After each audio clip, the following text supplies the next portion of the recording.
Kamano nyako Ramogi kuom Ramogi TV en sadek mar otieno thuolo bende chak yude weche manyien wasebedo kaolo weche mopogore motenore kod yiero mar okil ma pacho kaendi wantiere kod duoko kendo bedo kwa tudre kachiel kod lipota mar Kristo wino nyime kanyo mondo mi onyiswa ni to chal nade e yiero go motim odiochieng ma kawuono komachielo bende ogai mar Azimio la Umoja One Kenya Alliance Ramogi Odinga koro wacho ni en gadiera ni obiro yudo komno mano mar jatelo kata mana jakom mar duol motelo ne chendo mag AUC Commission bende wantiere kod weche mag meli maduong'ie mogik ma ogowe gwenge mag Mombasa no bende koro yango ni kaluore kod lony manitiere kuonde go to kod medruok mosebedi kitimo kiloso godo dhowede mopogore gwenge go omiyo meli makama nyalo gowe pacho kaendi wantiere kod weche mag ohala kaachiel kod Roma bende orumo e gwenge mag Homa Bay magi weche ma omiyo pek. Ramaphosa amesema ndio. Sawa. Shekedi amesema ndio. Sawa. Sasa mimi naona yule ambaye atatoka tutamanyana naye tuka kiwanja. Ogai mar Azimio Raila Odinga wacho ni en gi chir ni odhi yudo lemo momanyo kaka jakom duol mar riwruok mar African Union. Osewach ka ni nyithindo manie grade mar 6 ok nyal yango maber somo mar grade mar 3. What steps have we missed?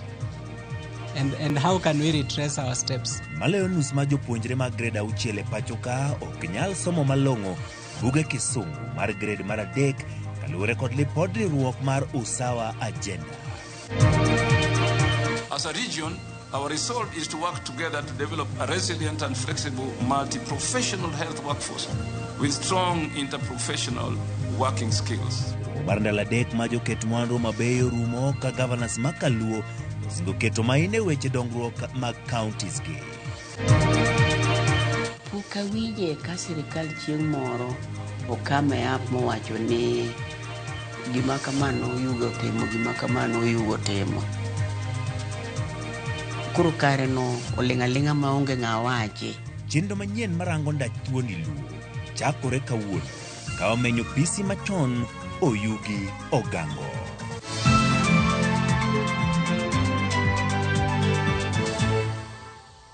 Machiegni nyakoro mikaka pili tudi kode namba mara ria dek auchiel nono na chiel kachiele e YouTube X kaachiel kod Facebook mara Ramogi TV bedi kode chakruk nyaka giko nyinga Ochieng Emmanuel jaloko marwa en Wilson Ochuka. Kawachako en weche motenore kod yiero mabende otim mano mar LSK kendo gi sani wach ma donjonwa gi laksechegi en ni Faith Odhiambo Monyi oyier kaka ogai mar Okinde. Odhiambo en miyo mar ariyo makoro bende koro obedo e komno ero. Odhiambo en jalupo gai mne en jalupo gai mar LSK mabende koro gesani wuok e apisa koro gesani en jalupo gai mne en jalupo gai mar LSK mabende koro gesani wuok e apisa koro gesani wan gi yango kendo wanyalo wacho gi chirni oyiko gai mar Okinde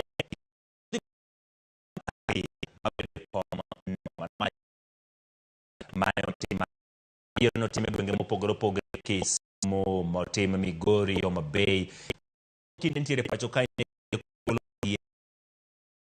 Mombasa ndo sani wanalo yango kumi wacho nyala Odhiambo Monyi ndo wabedo kod kanyo kod mondo mi waler kotenore kod mano.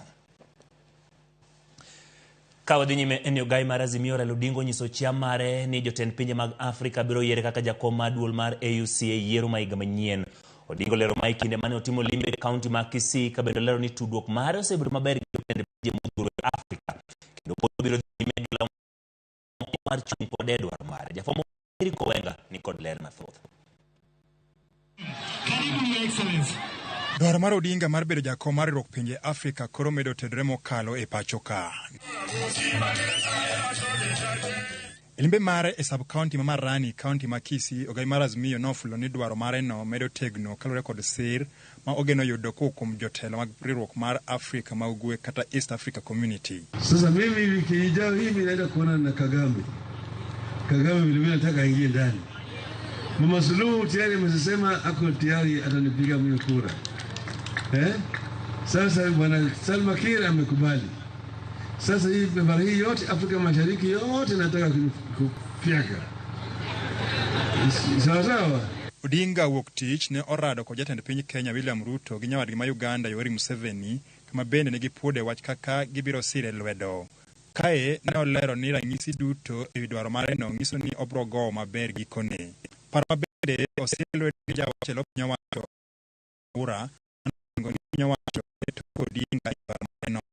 Ruto na Museveni. Tulienda kutafuta kura ya Museveni. Sawa. Ruto vile akaja pale, alikuwa vile na shughuli pale. Kutana na yeye. Kaambia hata wewe nataka kura yako. Wakakubali yeye na Museveni kwamba watanipiga mimi kura. Museveni amesema yeye mwenyewe ndiye atapropose mimi. Sawa. For the chairperson position of the AU, and the government of Kenya is fully behind him, as his bid for this influential position sets the pace for a significant leadership undertaking to Kenya and Africa as a whole. Honorable Raila Odinga's contribution to democracy and development in the continent cannot be understated. He is indeed a statesman, a patriot, and a Pan-Africanist who has made substantial contributions to the betterment of the Kenya's political socio-economic sectors. Odinga mageto kao kar jakom masani Mausa Faki mauke piny mar Chad osingo limo kendo lombo thoth jotend pinje Afrika mabiro goyo ombulu ka bende mimonde bi yiere to nyaka obi oyud ombulu maromo 2 ewi 3 kuom jotelo duto mabiro yiero higa manyien dwe mar 2 no. Sasa hii bara hii yote Afrika Mashariki yote nataka kufyeka.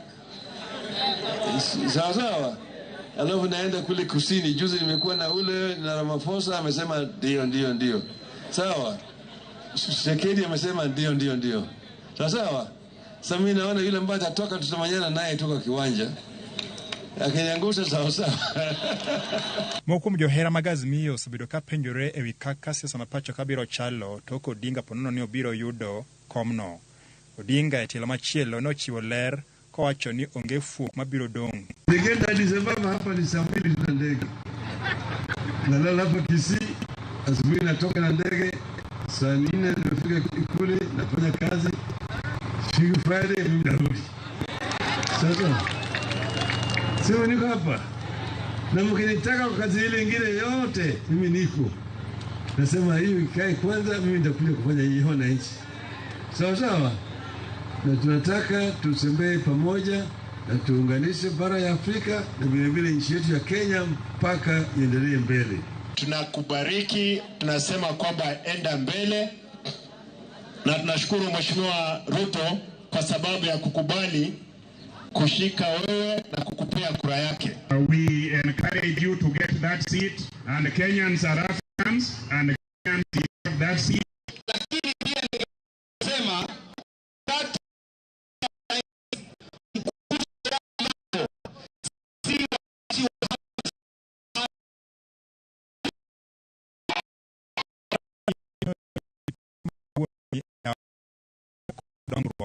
Elora Makisi buo pinyo macho mar county no. Eric Wenga, Ramogi TV.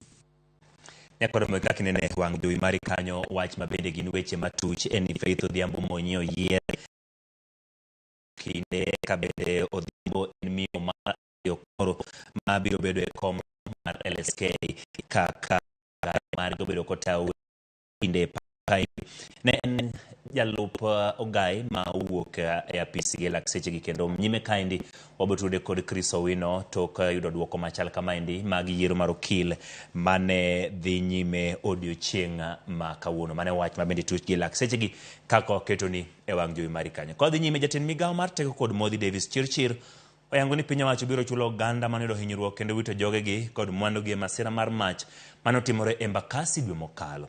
Chirchir ne lose kinde ramo mobedo goe gi Senate gi komiti marango weche teko kod modhi kama wacho ni kuonde timo ohand gas maromo 49 oselor kaluwore gi apedha mosebedo kadhi nyime e wi ohelni ma itimo tok chik. Lydia Okeyo nigi mathoth. Eromo mane obedo gode Senate kod od bura mamalo gi committees marango weche teko kod modhi e pachoka. Jatend migawo mar modhi kod teko Davis Chirchir oyango ni piny owacho nitiere kod chenro mar chulo jogo manoyudo midhiero e masira mar mach manotimore mradi Embakasi e county ma Nairobi. When the deputy president then visited the site, Chair, I think what we also need to do is to really guide the affected families to the point of call where compensation is being done under that unit or national disaster. Masira makamano notimore bang' mach muoche kar uso gas moro makoro yangore ni ne itayo tok chik. Masira ma osekelo tho mar ji 12 kamo hoji 300 bende nodong' kod hinyruok. Koro gima gitemo wacho en ni kane timo ohala ni endi gudu chieng' jogi ne keto kanyo chalo garage mar mtokni. To gotieno gibiro to gitimo wach mar uso gas no endo. Gotieno gigole e tangi ginene mtoka mar gas to gimiyo ji direction. Mama no endo kaka go ohala. Chirchir no ketie tago maliet gi jo od bura kod senators kane penjo moko matek kotenre gi masira no kod chudo mar jogo manoyudo masira kanyaka sane kuonde timo ohala maromo 49 oselor bang' yangore ni tayo gi tok chik. You seem to have taken a lot of safety actions after this incident, especially in residential areas. Were you waiting for this to happen before taking action, or this incident is what prompted you into doing whatever you've done? You indicated clearly that this was a truck. People were filling cylinders from a truck. How do you control that? Where is the intelligence? Because I believe EPRA has got an intelligence arm. Jotelogone dwaro ng'eyo kaka ohala no ne otakum thuolo malach ma onge se makare. In Nairobi, we have seen gas opened on a daily. I can give you an example of Limani, where there are residential areas. I don't know if it is different for LPG and for the petroleum. It is categorically not licensed, unless otherwise the reports by the newspapers were referring to a license issued for operation in Miradi. Duol marango weche mag modhi pacho ka IPRA koro kwayo Uganda jo Kenya mondo mi ogo report kuno ne gineno ohala mora mar gas kod modhi mag chich ni tayo tok chik kaka yorno mar geng'o masira kaka mano timore Embakasi e county ma Nairobi. Lydia Okeyo, Ramogi TV, Nairobi. Kawadhi gwenge mag Homa Bay romo mandala dek mar keto mwandu mano bagi boma Homa Bay kawuono chopo e gikone. Ka governors moke counties moluro nam lolo yeri mar tiyo kanyakla mar chwalo chenro mag dongruok ne jopinye sectors mopogore. Alia Beach nigi mathoth.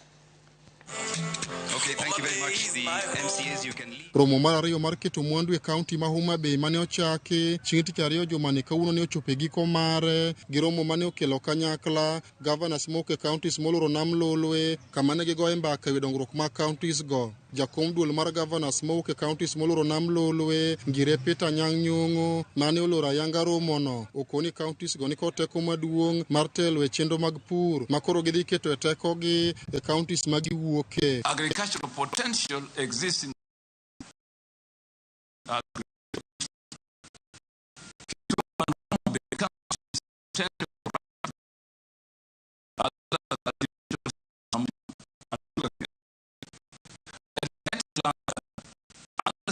consultants in collaboration with DEC of Turkey have gone a long way in preparing to invest in vegetable oil industry. We will continue pushing for the sugar task force report to be implemented. 250,000 small from the region and by sugar processing companies. Governor Nyong'o ne okoni kaka governors moke counties moloro nam lolwe bende giketo maino margi e yaro kunde ywayo wang' jolimbe mantie counties gi nikech gin kod teko mar timo mano kane okoni sekta mar thieth bende gikete maino mar kedo kod tuoche mosebedo ka chende e alwora mar nam lolwe. There is urgent need to adopt a new concept of tourism that seeks to move away from game safaris to leisure and entertainment which appeal to young people, let alone individuals and couples yearning for diversity in choosing holiday destinations. Key areas of potential include nature and wildlife tourism, agro-tourism, water sports tourism, and cultural heritage and community-based tourism. The potential of Homa Bay is immense. As a region, Our resolve is to work together to develop a resilient and flexible multi-professional health workforce with strong interprofessional working skills. E kinde romono mar keto mwandu mano bagi e mbalariany ma Tom Mboya, gavana ma kaunti ni Gladys Wanga ne oketo koke ogirimiti ochiko gi joketo mwandu ma koro biro keto mwandu gi sectors mopogore e kaunti ni. Jopiny to wacho ni dwaro margi en mondo romono nyago olemo. Ing'eni kidhi kata Mombasa kuchocho idhi yudo ka e dho nam nitiere gotende madongo dongo mondiko nyithiwa, to Homa Bay kae kwa ng'iyo king'iyo ang'iya along the lake kuondgi onge kata hotel moro ma ng'at moro ma nigi pesa ne moro maduong' nyalo dhi manid kanyo. Joket mwandu duto mane waseywayo mobiro bet kagi ginyalo bedo ni ginyalo biro mondo gichuo chenro margi mar mwandugi mondo nyithindwa yudhwa ma kaunti ka oyud tich. Ali Beach, Ramogi TV, Homa Bay. Kawuok e gwenge mag Homa Bay, moingo nus ma jopuonjre mag grade mar 6 e pacho ka ok nyal somo malong'o mano buk mar kisungu mar grade mar 3. Midhiero ni omako skunde mag piny owacho ahinya to ka ipimo gi skunde mag ji giwegi. Ma kaluwore kod lipod riwruok mok mar piny owacho marango somo mong'ere kaka Usawa Agenda mane ogole boma ma Nairobi. Kaka Judith Omondi lero, lipodno bende yango ni kaunti ma Siaya oywagoro kaluwore kod kwan mamalo mar nyithindo ma owe skul. En report mane ogol bang' timo nonro higa ma okalo kod riwruok ma ok mar piny owacho mar Usawa Agenda. Ripod ni oyango ng'ol kod rem ma pod nie skunde mag primar ahinya to mag piny owacho. Kae mane oyangore ni nus mar jopuonjre mag grade mar 6 e skunde mag primar ok nyal somo malong'o buge kisungu mag grade mar 3, midhiero ma ogo tach e skunde mag piny owacho kipimo gi skunde ji giwegi. Mondo wabed gi somo malong'o nikech osewach ka ni nyithindo manie grade mar 6 ok nyal yango maber somo mar grade mar 3. Koro mondo mago timre maber wafunya ni environment onego bed gi weche moko matindo tindo nyalo weyo oko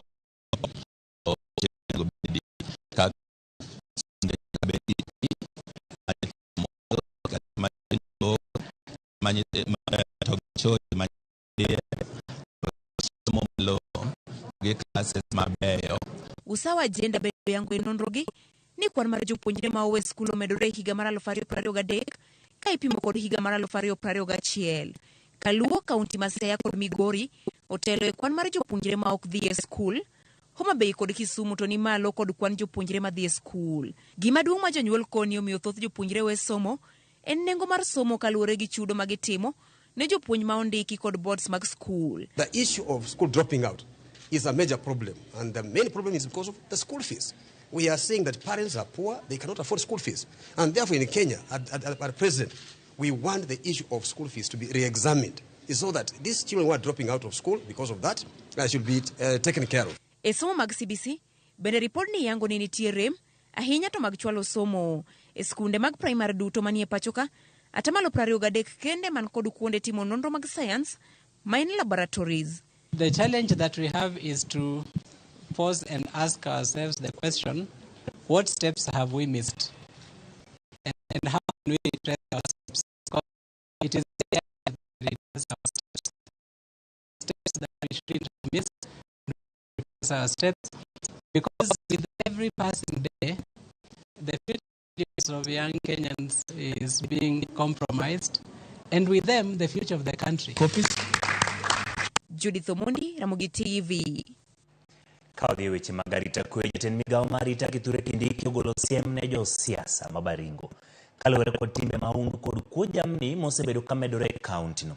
Kolose kinde romo gi jotend siasa mawuok e kaunti mabaringo, Kindiki osiemo jo siasa go ni jatelo moro amora mibiro yudi ni siro timbe maundu kata siayo jopiny ibiro maki kendo chwali e doho. Kindiki osingo ni idhi med kwan apisas mag obila ma kicha NPR mondo konye apedha madhi nyime kendo ni apisas go biro tiyo bwo jolweny kod obila marakore kod jonjore nyanduat mar Omar Okak. Kinde no, duol mochung' ne riwruok Uganda jo Kenya NCIC okwedo tim maundu mosebedo kamedore nyanduat mar Omar Okak mosekelo tho mag moko kuom jodak makono. NCIC okwedo tim makoch maneko Uganda mosebedo kitimo kod jomaundu manyayo kuo jamni matimore e kinde ma japuonj mane jomaundu nego ne owike gweng' ma Kagere kar chieng' od bura ma Baringo North ka jogweng' omedo kwayo piny owacho mondo ji warita e gwengego.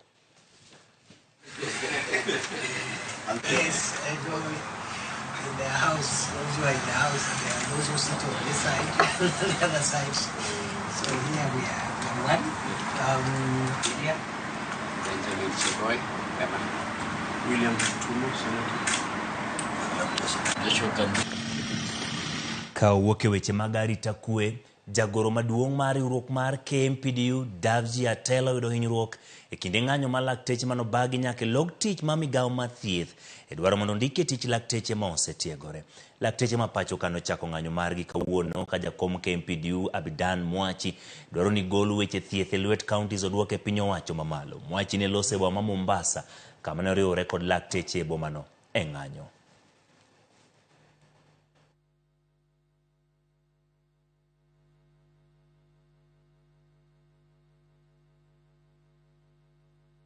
Tulipofika hapo nyuma ya NSSF building, askari mmoja wao alikuwa na sisi, akachukua bunduki akalenga mkubwa wetu daktari SG. Tukamwona tu ghafla bin daktari SG ameanguka chini, anabubujika damu usoni na kichwa. Amepelekwa katika hospitali ya Nairobi Hospital apate kupata nafuu. Uongozi wa kutana kuidhinisha mgomo wa kitaifa, kuhakikisha kwamba serikali lazima ituambie kwamba wataheshimu madaktari au la, na pia tunaambia IPOA na wakubwa wa askari kwamba tuna demand justice.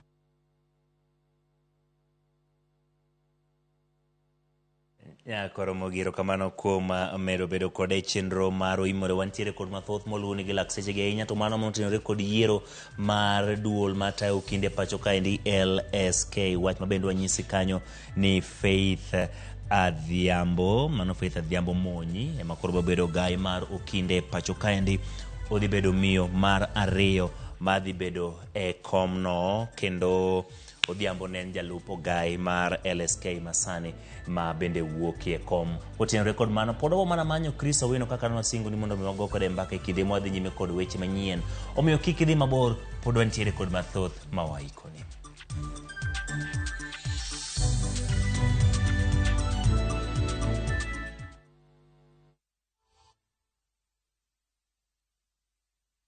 We asked the children, how many of you brushed this morning? And this little boy, his hand didn't go up. And I said, well, why didn't you brush this morning? He said, my brother was using the toothbrush. If I'd waited for him, I would have been late for school. I'm sorry, I get a bit emotional when it comes to that. To be able to change a child's life, to be able to bring back that confidence about their smile, for me, is phenomenal.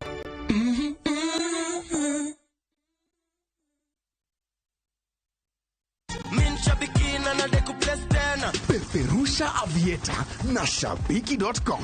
Boss, ile dream yako ya kuwa pilot na kuomoka bado uko nayo? Bas, ingia pale Shabiki.com, peperusha Avieta na minimum stake ya 10 bob pekee, na ukiget the highest odd, yani multiplier of the week, tunakujenga 100,000 shillings mara hiyo. Alafu number 2 na 3 wanawin pia 30k na 15k kila mtu. Usitense mtu wangu. Tunakupa up to 4,000 bob ukiwa among the top 20. At Shabiki.com, hakuna kulose. Mina dai wote twenda hivi. Peperusha Avieta on Shabiki.com. Not for persons under the age of 18. Shabiki.com is authorized and regulated by BCLB license number 359.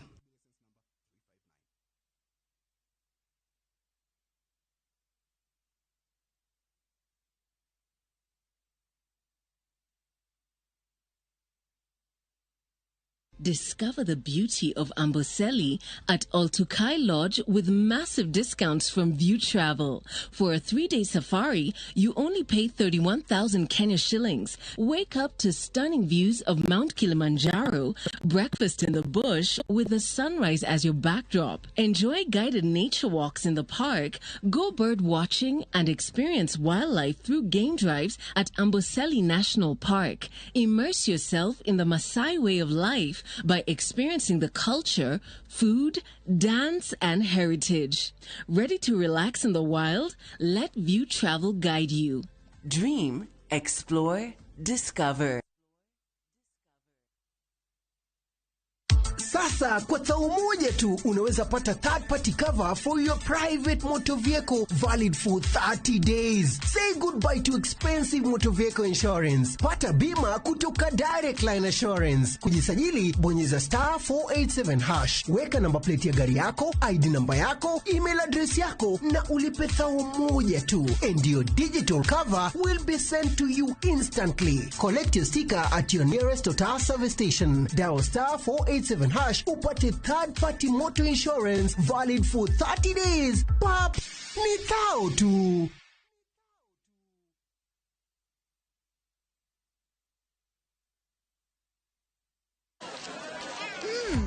Colgate Herbal is formulated from a unique blend of natural herbs and is scientifically proven to strengthen teeth and keep gums healthy. Try Colgate Herbal, scientifically proven for strong teeth and healthy gums.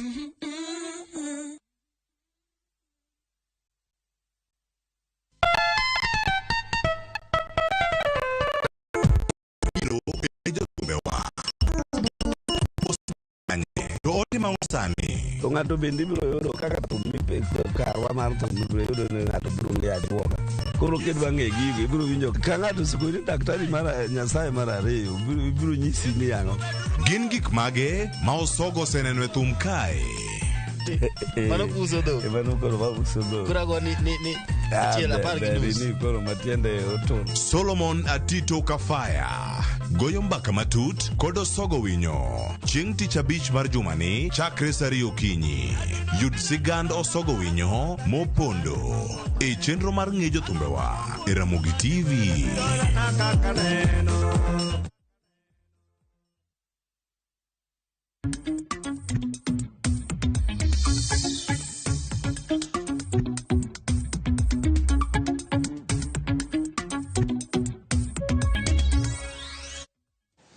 Erokamano nyakwa Ramogi kuom medo keti Ramogi TV dhi mesa mar weche mag ohala. Jakom komiti mar od bura machwalo paro mar duoko piny osuru ma ijogo mwandu kata VAT kuok atamalo 16 nyaka atamalo mapiny e kidienje mopogore opogore budget mar ikomenda mag 2024 2025. Ka oloso kod jofwamb weche bang' chopo nyim komiti mochung' ne loso budget, Kuria wacho ni okang' makamano dhi yaro dero mar choko osuru e pacho ka. E kinde no, jakom komiti mar loso budget Ndili Nyoro oyango ni omenda ma piny Kenya osebedo kaka hola mar bugo budget dok piny kuok bilion 886 nyaka bilion 703 e budget mar ikomenda 2024 2025. Transactions. We're also having a discussion about reducing corporation tax from 30% to 25%, and this again is a discussion that's ongoing, and hopefully this will see an attraction of foreign domestic investment and also encouraging most businesses to formalize. This budget that we are doing is a budget of 4.143 trillion shillings, and being a budget of 4.143 trillion shillings, we are envisioning to raise this money from ordinary revenue, which are basically taxes, to a tune of 2.94 trillion shillings. Komiti mar od bura mochung'ne weche keto mwandu kod ohala omiyo duol mochung'ne Law National Lands Commission ndalo 30 mar chiwo oboke mar law ne kuonde romo Mako Mesa kod Garden Square manie karomo maduong' mar KCC. Jokanyo mag komitino bende olieko nitie jokanye duol mar law man kod dwaro mar piny mar yako law mar KCC. Jatend migawo mawuoth Alfred Mutua bende okwedo wach keto KCC e lwet ji giwegi. Ka jatend migawo mar law Alice Waome osingo ni gidhi tiyo kamoro achiel mar golo bok mar law mar KCC. Let me recognize the coming of a leader of minority in the House. It's a member. Very much, that's important. You know, Honorable Corrid is also the last guidance we are giving everybody as committee is that 1 month, Madam says we are giving you, or the committee is giving you, with that title IC. Yes. I had confirmed that we have one title. The remaining land is one that is not titled, and it is not shared out.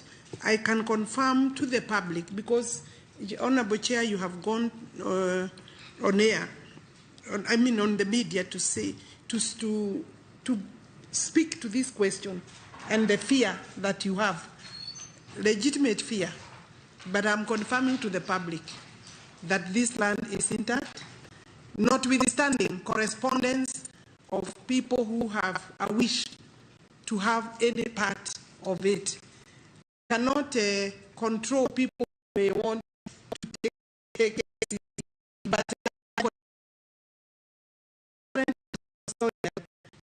of the Minnesota and many other land now with NLC who are here and they have confirmed that no action will be taken. We will.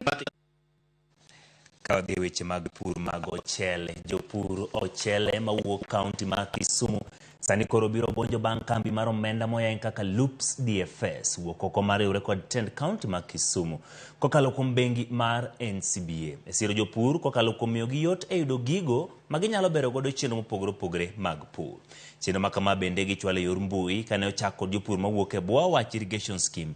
Mabende yango ni ne gido lokruok ahinya keyo margi bang' yudo sir kowuok kuom Loops DFS. Jopurgo yango ni chon eka achiel ma puodho ne gikawo ofuke 15 kende. Sani gikawo ofuke 36 kata moingo mano. Jatend migawo ma weche pur e kaunti no Ken Onyango oyango korwako chenro ka bende koni gidhi neno ni gitimo korgi kaka kaunti e tiyo kodgi kanyakla e siro jopur mondo weche pur ochele onya kendo konygi. Kendo waneno ka ngimawa kaka jopur mawach nolokore. Kendo gima waziro wacho wachung' ka mondo wach ni en adier, wasebedo kwa chandre higni mang'eny. Kendo kane teknoloji manyien obiro ma okonywa gi jo NCBA Bank branch mar Loop, ne waneno ka ngima jopur olokore. Akawo thuolo ni mar gone erokamano ne bende county government manolosonwa canals matinde kata ka pi to ok waonge chandruok, omiyo nwa increase the number of acreages man wapuro. Gima wayudo ka en outstanding ahinya ni chon ne japur eka ka eka ne nyalo yudo mana bucks o 15 kata 16. To kane model ni oter ne jopur to koro production odhi malo oaya 15 masani wayudo 36 38 averagely. To kendo income mar japur benodhi malo kabisa. Awuoke weche mag pur mar ochele gwenge mag kaunti ma Kisumu wadhi Mombasa. Meli mar adhai midendo ni MV Kotka man kod bor ma mita 318 Mombasa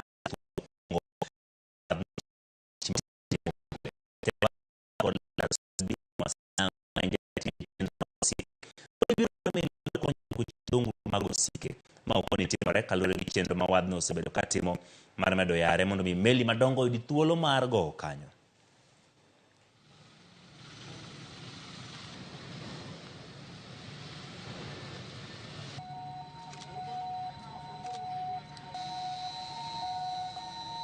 It has come to sweep empties and full containers. She's going to load 5,877 containers. That's a big volume because the size of the ship tells it all. The ship is 318 meters, the longest we have ever received in this port. She's drawing a draft of 9.3 meters because she came like in a ballast leg to come just to load containers from the port of Mombasa.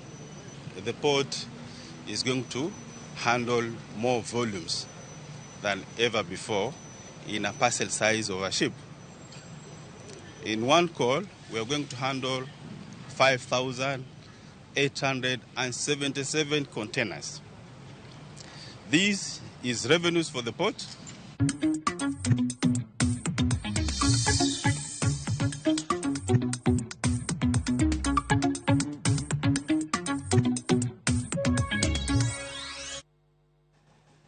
Nekora mogiko ke weche mag ohala wadhi weche mag yiero mar duol mar okinde pacho kaendi LSK mabende ge sani koro duoko mage gin mago mosebede lela ka koro achiel kachiel watudre kod Chris Owino mano wasingo ni obedo ka watwak godo e kaka chenro gidhi nyime nyaka chop giko mare. Chris, erokamano kuom chaki tudri kodwa kendo e OIMORE tok gomba ka ang'ichwelo. Chris, inyalo lero ne onagi kata oganda luo ng'ata maneno kamoro moro nitiere ni yiero no bedo machal nadi, duoko chalo nadi, to ginang'o nyalo wacho no nyaka gi sani?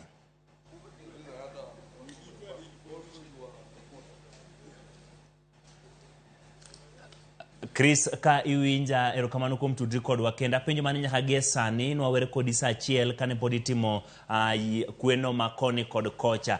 Gie sani duoko chal ma osebet en ang'o matimore gi lak sechegi gi gino minyalo yangonwa? Watemo tudre kanyo kod Chris Owino apani weche mag tudruok wa ok chop makare, kata kamano ok wadhi wuok kanyo nikech kanya manya ok oyude duoko gi lak sechegi nikech en kama bende odiochieng' ma kono yangore ni historia machielo chako ndikore ka ng'at ma bende koro bedo jakom mar duol mar LSK dhi bedo kendo miyo kama en miyo mar ariyo kendo en ng'at mane en jalup jakom mawuok e telo. Osebed kitimo campaigns koni kod kocha ka bende wach ma kama endi ne en yiero manotim e gwenge mopogore opogore pacho ka kendo duoko nowuok kuonde manotimie yiero go. Miyo ge sano tudre kanyo kod Chris Owino koro winja mondo mi onyiswa ni to chal nade.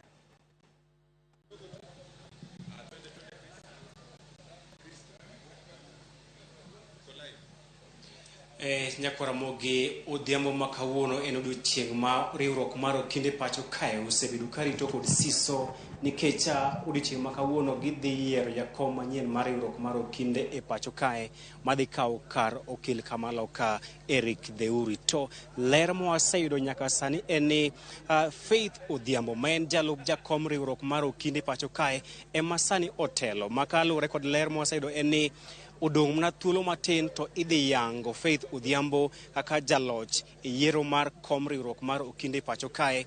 Kalure kod ombulu mwaseyudo en ni Faith Odhiambo otelo kod ombulu maromo 3,000 gi wiye, kendo ma osemiyo achiel kuom jogo mane gilarogo kom makamae machiegni Peter Wanyama ogoyo bade piny kendo yie loch ka owacho ni oyie loch ni Faith osekawo. Okabe wacho mang'eny an kod Faith Odhiambo ma bende sani koro ema otelo e ng'wech mar laro kom riwruok mar okinde. Faith, nyaka sani duoko mwayudo en ni Nyakwa Ramogi iwinjo nade? Gima nyalo wacho ni adiera ang'iso Nyasaye erokamano ndi. Kawuono nochako maber to Nyasaye be otieke maber. There is a lot of excitement and also anxiety. Everyone is waiting for the official announcement. What we can just say is Nyasaye otelonwa. Members make LSK botimo gitimonwa maber, gigonwa kura umbulu maber ma watelo ndi. Kura ngiso gi erokamano kendo erokamano ndi. Utimo gino. Kinde ma ng'wech ma kamae ne chakore, bere ne in kod geno ni idhi kawo kom mar LSK? Nwang'eyo ni nwatelo, lakini gima nwakia ni nwatelo nade. To be nwaluoro ung'eyo seche ma upango wach kura ikia kaka gik moko nyalo timore, ka gik moko be nyalo kethore koso minyalo kwal kura. Ng'eyo joluo seche moko waluor ga kich. Inyalo ng'eyo ni ukawo bas kudhi goyo kura to iwinjo kendo ni ang'o manotimore. Koro ma odhi maber, ji notimo voting quite well. The process was easy. At the end, there was a bit of fracas in Supreme Court with regards to voting time, and some were locked out. And there was that fear even that your votes have been locked out. But at the end of the day, Jesus has done it.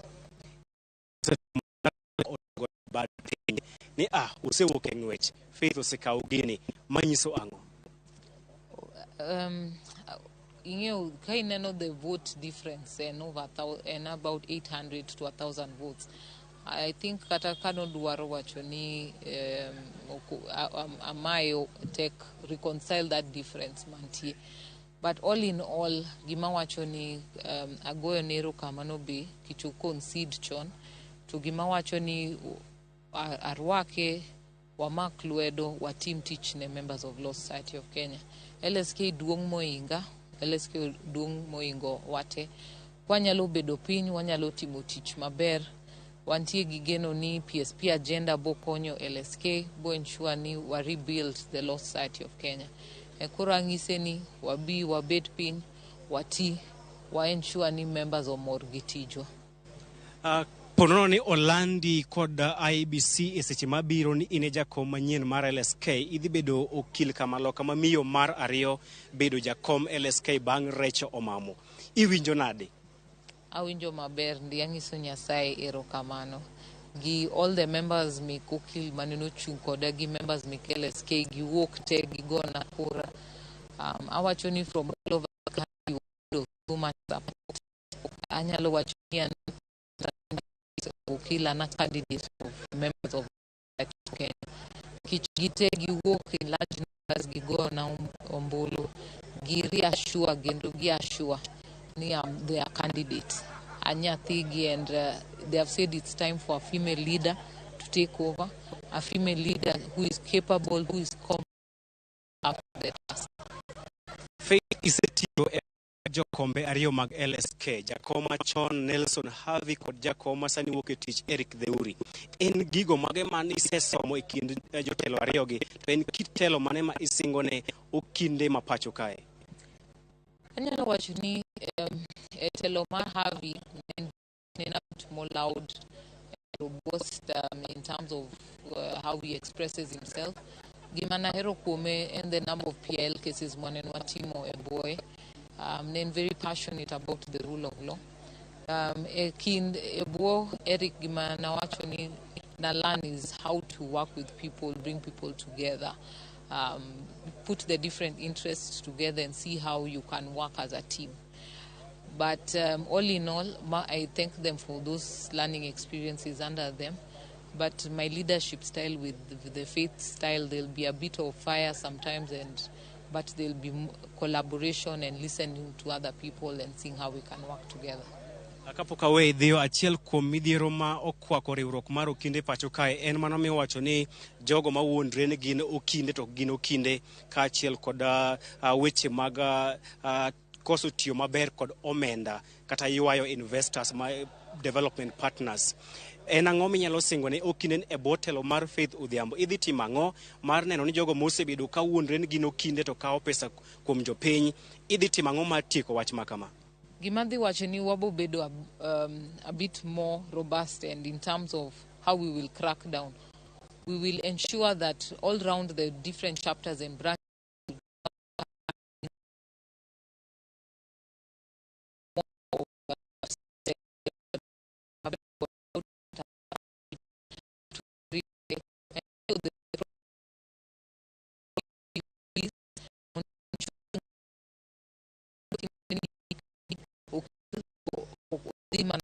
some members of the public wabo ensure wadil kod gimaberni.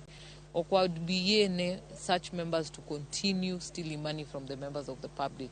Ketho nyingo kinde e pinyni to be ketho wach tich newa.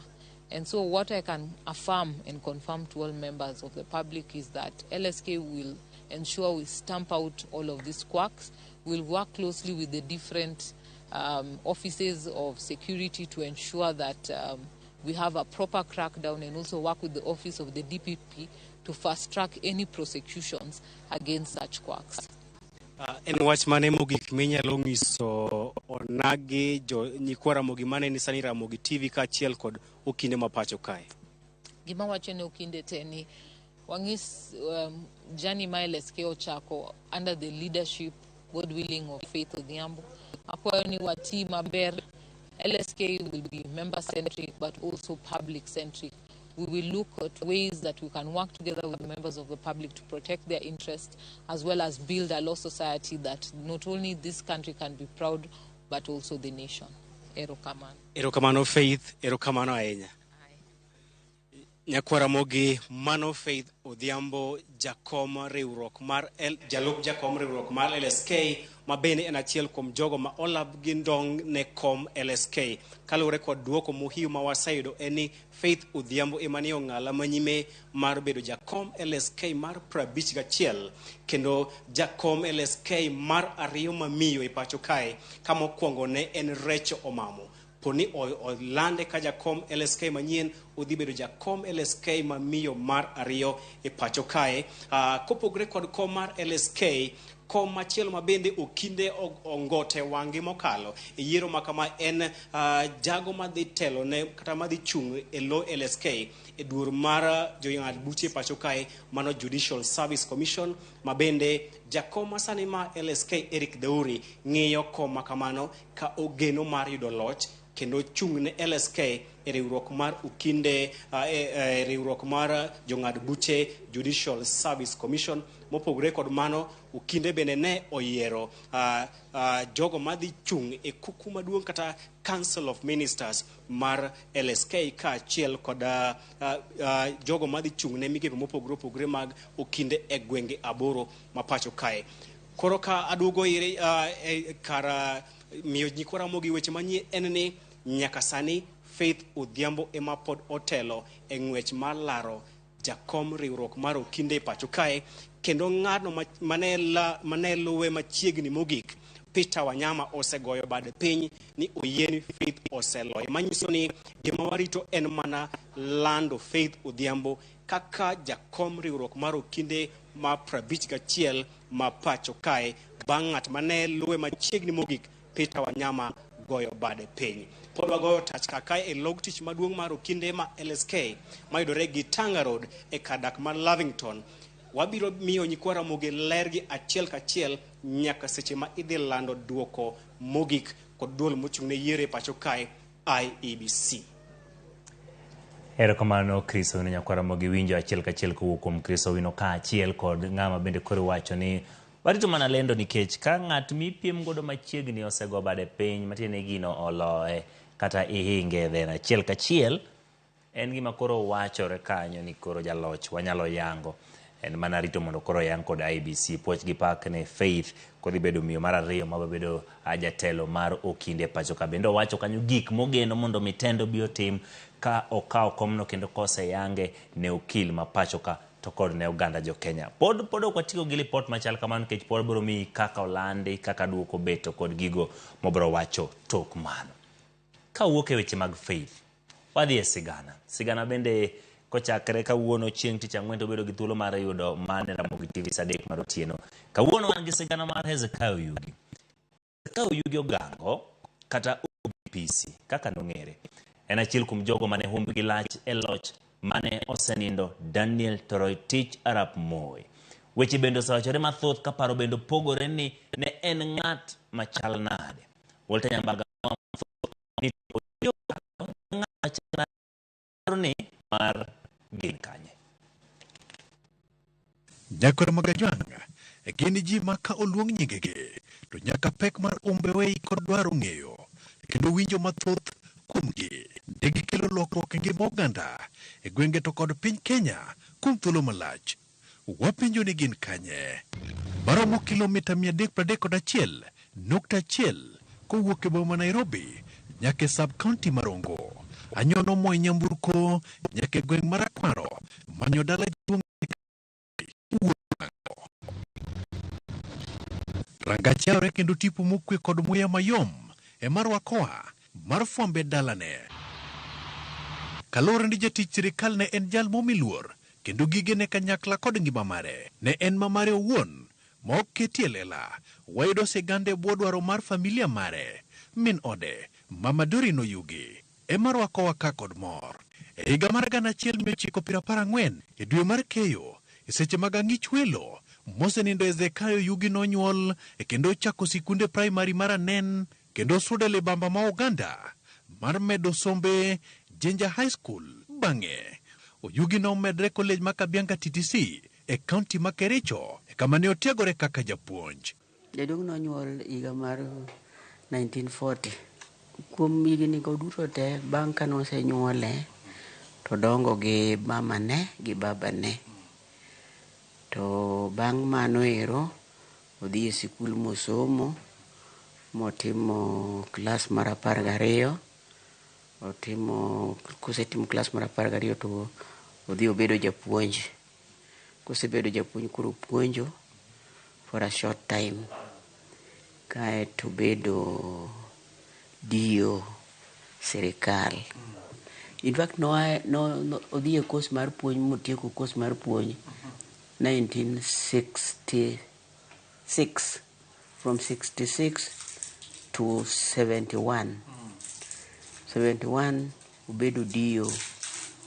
Jatich sirikal ne kod mon 4 mana kaka min ode Mama Dorino Adhiambo Yugi leronwa. Achiel notho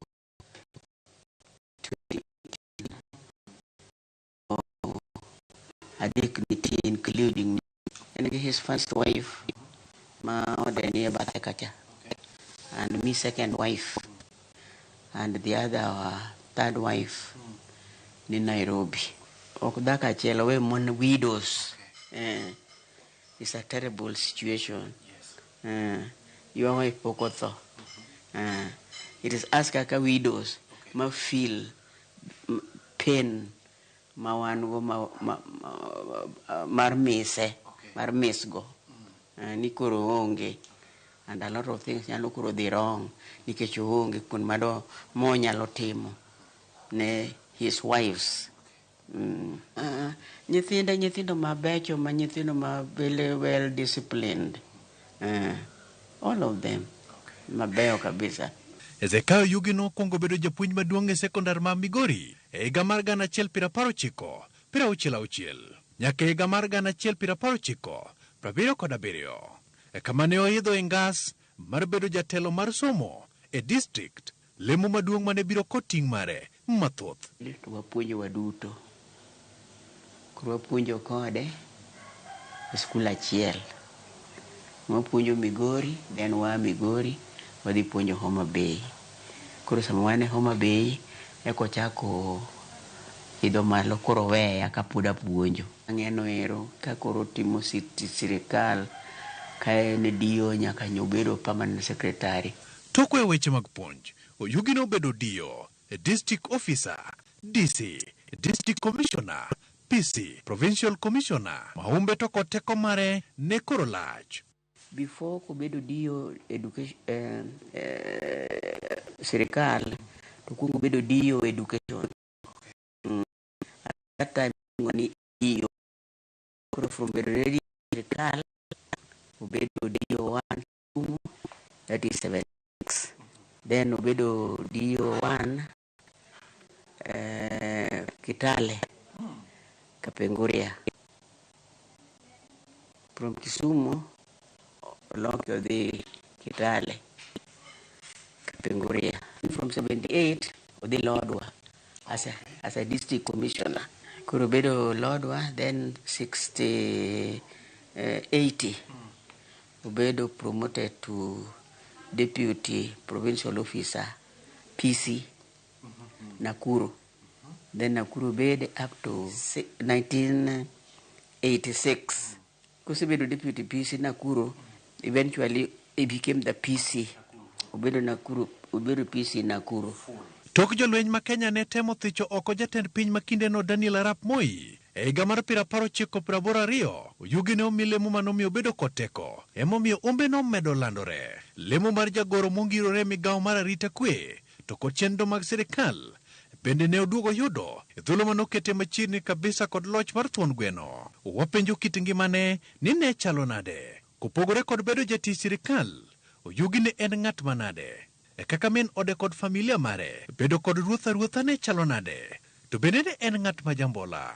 Ruoth ne ng'ama ber ng'ama dho kisungu luongo ni pleasant. Ngimane ne ber, ng'ama muol, ng'ama ber, ng'ama onge gi wach.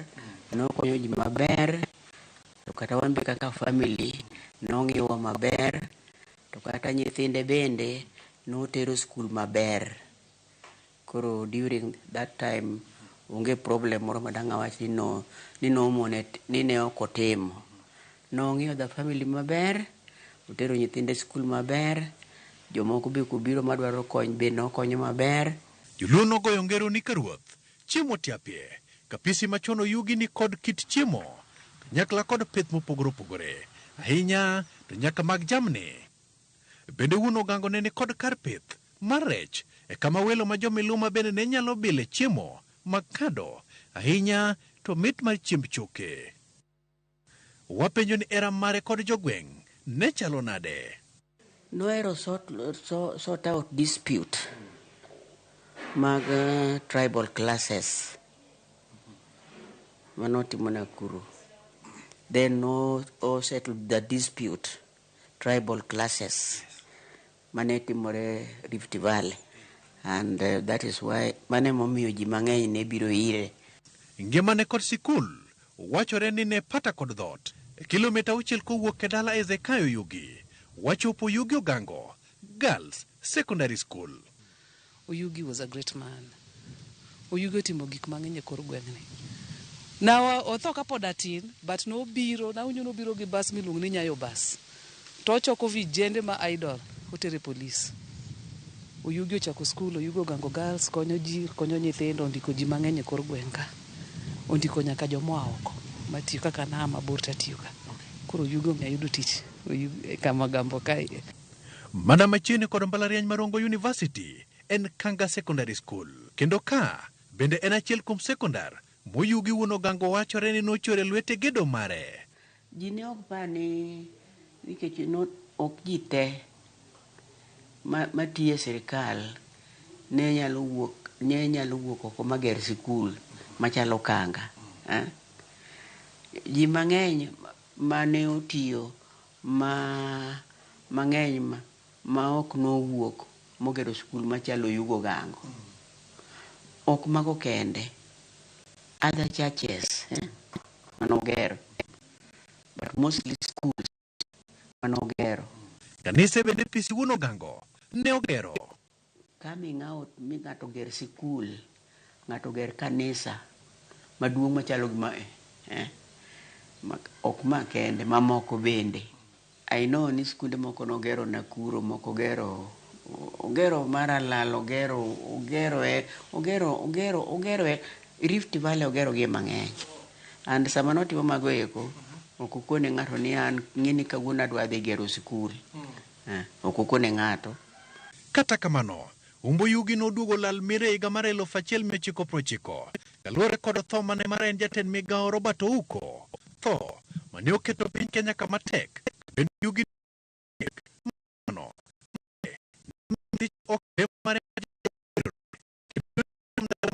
gino mawachore ni ok orwako kata matin.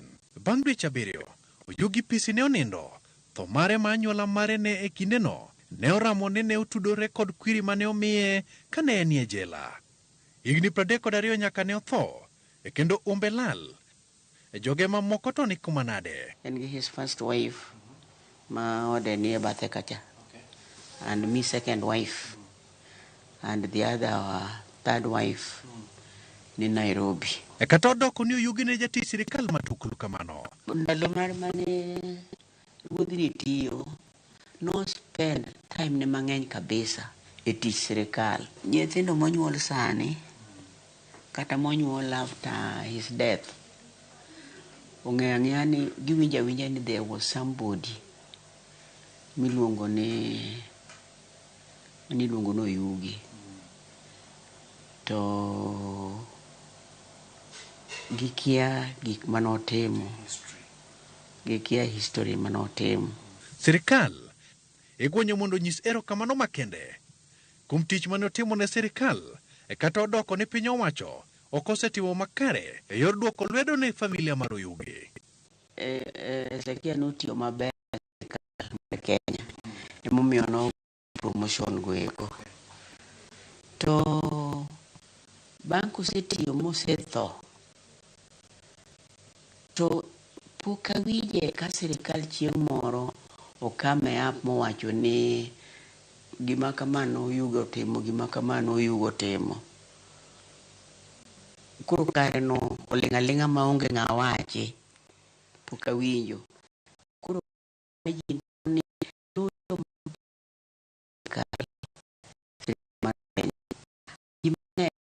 no benefit from him by gero sikunde, by ndiko ji e tich, by konyo ji e yore mopogore opogore.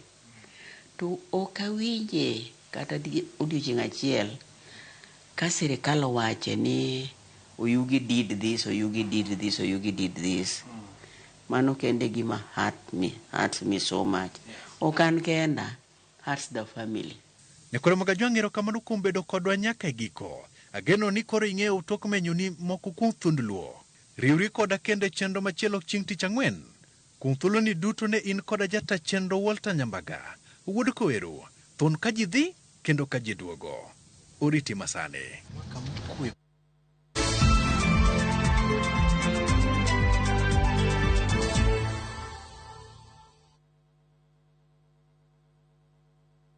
my fellow Kenyans, we are all aware that there is learners who successfully did their Kenya primary education certificate, and so far they have not managed to go to secondary school. All of us as Kenyans can give 1 shilling and 50 cents daily to contribute towards this by sending the word Elimu to 29888. You will be participating in the welfare of these children in their education.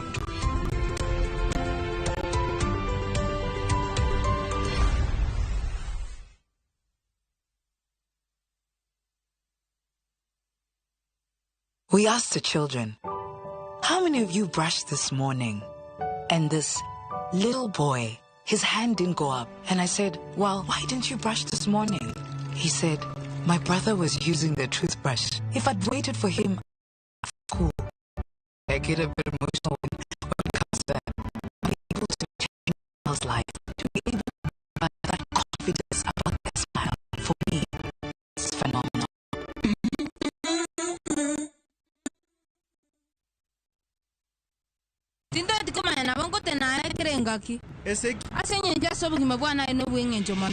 It's a love story like no other, where jealousy and pretense are obvious between Pragya and Suresh. Bring you Kumkum Bhagya in Kisii. Wow. Watch the drama unfold as Pragya is set to marry another man.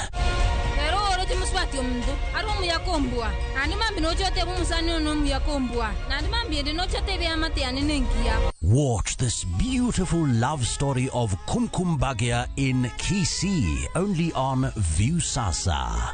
Dial *487*1# or visit viusasa.com to renew your subscription. Wanchimbwa maiso ko mio yetamanyaini.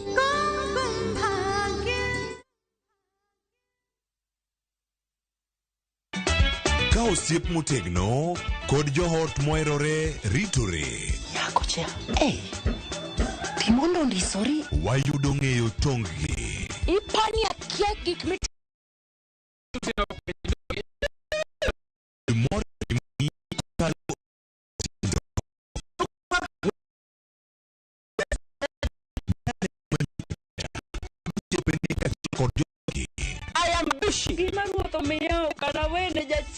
Sama giromo gi pek mar ngima, joot kod osiepe. Nyasaye neno gi wang'i ma ok opimni. Akwaye ni mondo imak tieja karibu to kopuodho tilew chunye. Ok ginyal weyi ma ok inyiero. Nyakocha irachna e joga. Koka ite to tegore mana ka ita puoyo maniego. Nyar kochia, tich abich ka tich abich, saa 1:55 otieno. Mana e Ramogi TV.